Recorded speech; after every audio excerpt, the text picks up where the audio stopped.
Ang Atlanta Hawks pumapalag pa para sa number 10 sa standing dito sa East. Mukhang magbabackout silang i-trade si DeJounte Murray base sa request ni Coach Quinn Snyder dahil nga nananalo sila ng mga nakaraang games. Sa report din na yon, lumiliit ang chance na i-trade or makuha ng Lakers si Murray mula sa Atlanta. Ang matagal lang nasa radar ng Hawks na kapalit ni Murray ay si Austin Reeves na nitong nakaraang mga games naman merong ups and down. Umi-score ng mataas pero yung percentage bumababa. Meron din silang 3-2 record. Sa mga naunang report, ayaw i-trade ng Lakers si Austin Reeves so untouchable siya. Si D'Angelo ang nasa trade block pero ayaw namang kunin ng Hawks. Maganda rin ang nilalaro ngayon ni D'Angelo. Base pa sa reports ng The Athletics, iti-trade lang ng Lakers si Austin Reeves sa isang clear-cut all-star.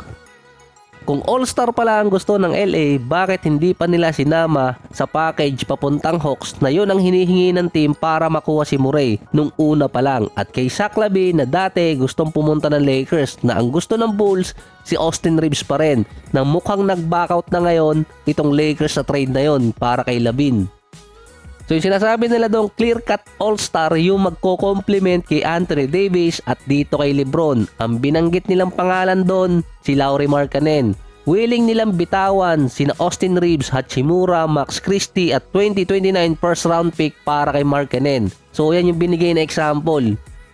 Affordable kasi ang kontrata ni Markkanen, 17 million ngayon taon, partially guaranteed pa sa 18 million next season. Ito yung pinirmahan niya pa noong 2021 sa Cleveland. Hindi ganong kalayo ang kontrata ni Reeves dito kay Markkanen at pwede magsama lang ng dalawang player.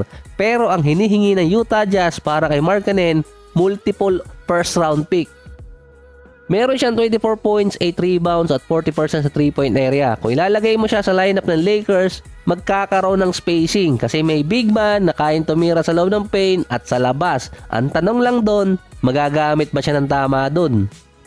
So ito lang base lang sa akin nung mapapansin ko sa Lakers. Malabo pa sa ngayong i-trade ng Lakers si Reeves dahil nalalaro niya yung mga games ngayon. Ibig sabihin wala pa siyang namimintes, puwera usog.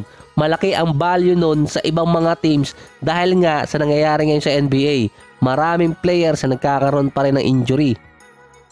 Ang nababasa ko sa comment section, kailangan ng big man ng Lakers para makasama ni Anthony Davis or maging kapalit. Pero hindi yun talaga ang problema ngayon ng LA. Ang huling naalala kong kasamang big man ni Anthony Davis na pareho silang nag-complement ay si pinsan, DeMarcus Cousins, nung nasa New Orleans pa siya. Ng 2020, meron JaVale McGee at Dwight Howard na backup center or big man ang Lakers. Nagiging number 4 pa noon si Anthony Davis, effective naman. After nun, wala nang big man ang nag-complement na isama kay Anthony Davis dahil na rin siguro siya yung naging full-time na sentro ng Lakers.